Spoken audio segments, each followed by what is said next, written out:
네, 이번 편은 사실은 리뷰를 시작했다라는 어떤 책임감? 네, 해야 될 것 같아가지고. 그래서 리뷰를 찍고 있긴 한데, 근데 사실 그렇게 의미 있는 리뷰는 아닐 거예요. 그냥 어떤 사건 파일 같은 느낌이고요. 그 다음에 이걸 보면서 뭐 어떤 한국교회의 어떤 뭐 하고 싶은 메시지 혹은 우리가 되짚어 봐야 될 문제?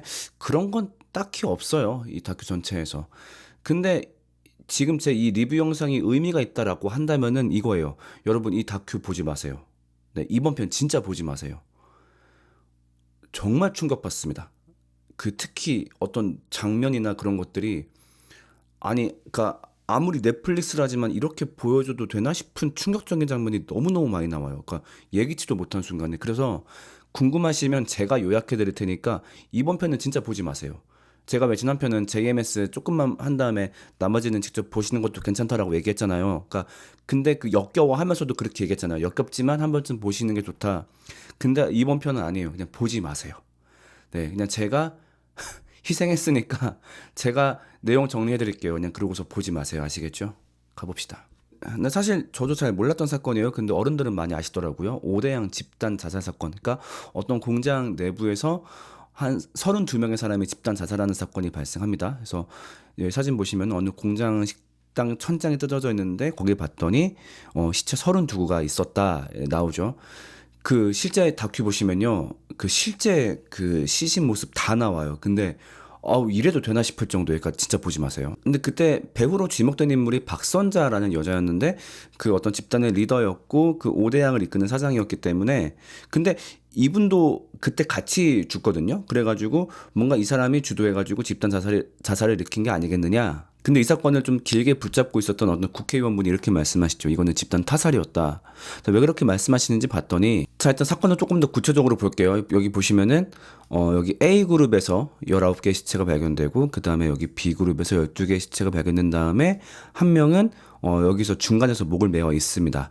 그러니까 보니까 여기 있는 사람들은 다 목이 졸리는 적들이 있고 여기 가운데 있는 이 사람은 스스로 목을 맨 어떤 흔적이 있다라고 하죠. 그래서 봤을 때 이 사람이 나머지 사람을 다 죽이고 자살했다. 실제로는 이렇게 경찰에서도 결론을 내렸습니다. 자, 그럼 이 사건은 어떻게 벌어지게 되었냐? 이제 조금 더 앞뒤 설명이 나오기 시작해요. 그러니까 대전 서구에 오대양이라고 하는 회사가 있었는데 좀 독특한 회사였던 것 같아요. 그러니까 되게 건실해 보이는 회사였어요. 그러니까 전국 공예품 경진대회에 나가서 대통령상도 받고 여기를 이끌고 있는 이제 박순자라는 여자는 자기가 이제 고아들을 돌보고 막 됐고 그러면서 이제 공장 사람들과 함께 가족 공동체를 만들어서 그 공장 운영했던 사람이었죠. 근데 공장 직원들한테 굉장히 잘해주는 거예요. 하다못해 뭐 양말 하나를 사다 줘도 최고급에 사다 주고 아이들한테 먹이는 의식주도 굉장히 고급스럽게 거기 있는 모든 아이들은 다 거기서 먹여주고 재워주고 심지어 되게 뭐 추레하게 입히는 게 아니라 너무너무 잘 입혀가지고 그렇게 함께 생활을 하는 거죠. 그러니까 거기 있던 직원들이 이 박선자라는 사장한테 이제 홀딱 빠지게 되는 거죠. 자, 근데 어느 순간부터 문제가 생기기 시작합니다. 이 박선자 씨가 여기저기 돈을 빌리기 시작하는 거예요.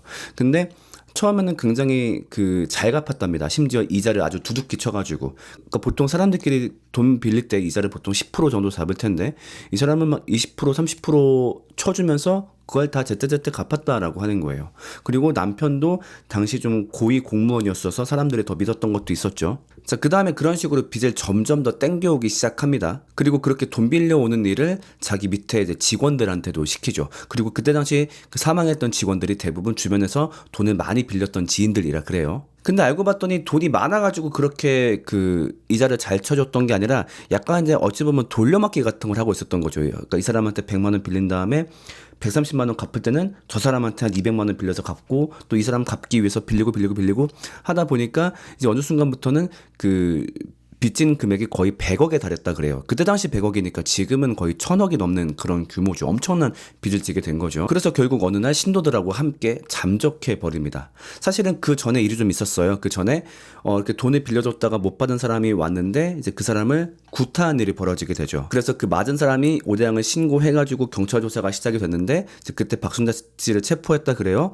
근데 이 사람이 갑자기 취재진이 들이닥치니까 졸도를 해버려가지고 근처 병원 응급실에 데리고 좋았는데 갑자기 응급실에서 탈출하면서 여기 나온 그 오대양 신도들하고 함께 갑자기 잠적을 해버립니다. 완전 사라져 버리죠. 이제 그랬다가 그 잠적했던 그 용인에 있는 공장에서 집단 자살을 하게 된 거예요. 근데 알고 봤더니 이 오대양 아까 되게 건실해 보이는 그 회사도 문제가 많은 회사였습니다. 왜 공예품으로 대통령상 받았다라고 했잖아요. 근데 사실 그것도 알고 보니까 완제품을 구입하고서 그걸 비치한 다음에 이제 속였던 거죠. 그 다음에 이제 막 고아들 데리고 키운다라고 했었는데 알고 봤더니 고아들이 아니라 그 자기 직원들의 자녀를 억지로 뺏어가지고 고아들의 자녀라라고 광고하면서 방송 출연까지 했던 거예요. 막 그렇게 바깥 외부에. 아마 그런 거짓 선전 같은 경우는 조금 더 돈을 잘 빌려오기 위해 한 행동이 아니었을까. 그러면서 동시에 거기 있는 사람들을 굉장히 통제하면서 살았다 그래요. 서로 부부끼리지만 아예 따로 살게 못 만나게 만나지도 못하게 하고 거기 있는 자녀들한테는 엄마 아빠한테 엄마 아빠라고도 못 부르게 하고 뭔가 박순자라는 여자가 그 사람들을 꽉 휘어잡고 있었던 거죠. 그래서 결국 어떤 자신의 세계가 무너지는 걸 견디지 못하고 함께 그 공장에서 집단 자살한 게 아니겠느냐라고 생각하고 있지만 사실은 거기서 등장하는 이 법의학자가 그렇게 말씀하십니다. 사실 나는 여기에 동의하기 어렵다. 그러니까 지금 나온 흐름, 이게 바로 경찰 발표였는데 이 흐름대로라면은 이거예요. 아까 봤었는데 여기 이제 가운데 있는 이 한 사람이 나머지 사람을 다 죽이고 자기가 목매 죽었다 그건데, 자 그렇게 보기엔 조금 이상한 게 있다라고 하는 거죠. 첫 번째 의혹이 뭐냐면은 일주흔이에요. 일주흔이 뭐냐면은 저도 몰랐는데 사람을 이렇게 누군가 뒤에서 목 졸라 죽이면은 이렇게 동그랗게 이렇게 빨간 상처가 생기겠죠. 그러니까 여기 목을 일주한다 해서 일주흔인데 목을 매서 자살한 사람. 그러니까 목을 매서 자살하는 경우, 그 경우에는 일주흔이 생기지 않는답니다. 당연하겠죠. 뒷부분이 이렇게 뜨게 되니까. 근데 가운데서 자살한 그 사람에게도 일주흔이 있었다 그래요. 이건 좀 뭔가 이상하죠. 자, 그 다음에 정말로 가운데 있었던 그 사람 혼자서 31명을 살해하는 게 가능한가? 일단 시간적으로도 너무 부족하고 힘도 딸릴 것 같고, 사실 아무리 그 사람이 순종적으로 온다라고 하더라도 이제 목숨 앞에서 막 발버둥 치는 사람들도 있을 거 아니에요. 근데 하루 만에 31명을 죽일 수 있나? 그리고 그렇게나 강하게 땡기려면은 그 손에도 피하 출혈이 일어나야 된다라고 해요. 그러니까 그 뭔지 아시겠죠? 빨갛게 일어나는 거. 그 줄을 막 잡아 당기니까. 근데 그렇게 발견되지 않았다라고 합니다. 자, 그 다음에 세 번째 의혹 같은 경우는 그 교주라고 하는 사람이 이 박순자 씨한테 맞아 죽은 흔적이 나왔던 거예요. 그러니까 머리 쪽에 그 타격된 형태가 나왔고, 그리고 제일 특이한 게 박순자 씨가 제일 먼저 죽었답니다. 부검해본 결과. 근데 사실 이제 보통 비슷하게 어떤 집단 자살이 발생하는 경우 그거를 주도한 사람이 다 죽는 걸 확인하고 죽겠죠. 왜냐면은 만약에 내가 먼저 죽었어, 야 우리 도망가자 해버리면은 뭐 자기가 의도한 게 안 되는 거니까. 근데 교주가 제일 먼저 죽어? 이게 가능해? 그리고 심지어 박순자 씨 몸에서는요 저항흔이 나왔대요. 그러니까 이걸 저항할 때 생길 수밖에 없는 상처들. 그러니까 이것만 봐도 이건 뭔가 이상하다라는 느낌이 강했던 거죠. 거기는 12명의 여자의 질에서 남성의 정액이 검출되었다라고 합니다. 성폭행이 있었다는 얘기겠죠. 정말로 그 한 사람이 죽였다라고 한다면은 12명의 여자의 질 안에서 다 정액이 검출될 수 있었을까요? 이거는 뭔가 한 명 이상의 가해자가 있었을 것이다 라고 추측되는 부분이죠. 그렇다는 것은 어쩌면 이 32명 전부 누군가 외부인에게 살해당했을 가능성이 있다 라는 거예요. 그래서 오죽하면 어떤 얘기까지 나오냐면은 이건 누군가 외부에서 살해한 다음에 그 안으로 옮긴 게 아니냐라고 주장하는 경우도 있다라고 해요. 자, 뭐 여기에 대해서는 분분하니까 알 수 없다 치고, 자, 근데 팩트는 그겁니다. 이게 굉장히 돈이 얽힌 문제인데, 자, 누군가는 돈을 벌었어요. 그렇죠? 사람들한테서 사채를 끌어갔겠죠? 또 누군가는 돈을 잃었어요. 그 사람들한테 돈을 떼먹혔으니까. 그러면 그 돈을 누가 벌었냐라고 하는 거예요. 그러니까 아니 말로 그렇게 빌린 다음에 빌린 돈을 뭐 얻다가 묻어놓고 죽었나? 근데 그럴 거면 뭐하러 이 돈을 빌렸지? 이 돈을 왜 굳이 모았지? 라는 데서 뭔가 뒤에 숨어있는 배후가 있지 않을까를 짐작할 수밖에 없는 거죠. 근데 이 다큐 중에서 의심되는 몇 사람을 얘기합니다. 자, 그런데 우리가 깜짝 놀랄 만한 단어가 갑자기 등장합니다. 그건 바로 구원파예요. 이게 뭔 일일까? 갑자기 구원파가 왜 등장한 걸까? 자, 알고 봤더니요, 오대양과 사무트레이딩이라는 회사랑 굉장히 밀접한 관계를 맺고 있었대요. 실제로 오대양 사무실에서 사무트레이딩에 굉장히 많은 명함이 발견되었다 그래요. 자, 그럼 이 사무트레이딩 설립자가 누구였을까요? 바로 유병헌이었던 겁니다. 실제로 그 집단 자살이 일어났던 그 현장을 보면은 유병헌이 쓴 책 알파에서 오메가까지 이 책이 발견되었다 그래요. 자, 그리고 박순자는 유병헌에게 주기적으로 돈을 입금했다라고 합니다. 그래서 이 박순자는 유병헌의 하수인에 불과했다라고 보는 게 조금 더 일반적인 주장일 것 같아요. 그리고 실제 수사 과정에서 유병헌이 이 사채 모금을 직접 주도한 사실이 발견되었어요. 그리고 이때 주도했던 사람은 바로 박순자 씨고 박순자 씨의 서명까지 있었다라고 하죠.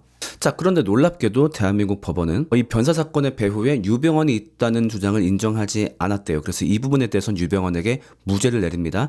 다만 그 돈이 오간 것에 대해서 어떤 사기 혐의가 인정돼가지고 징역 4년만 유병헌에게 주었다라고 해요.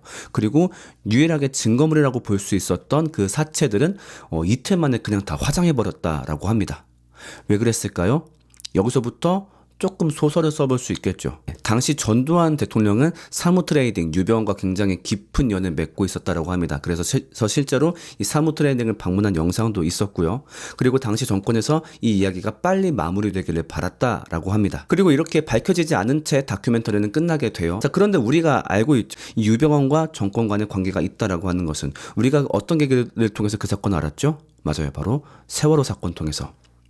자, 세월호 사건 때 구원파에 대한 조사가 시작되고 구원파가 농성전을 하기 시작했습니다. 근데 그 구원파들이 모인 장소에 이런 내용의 현수막이 걸려 있었죠. 우리가 남이가 김기춘 실장 갈 때까지 가보자.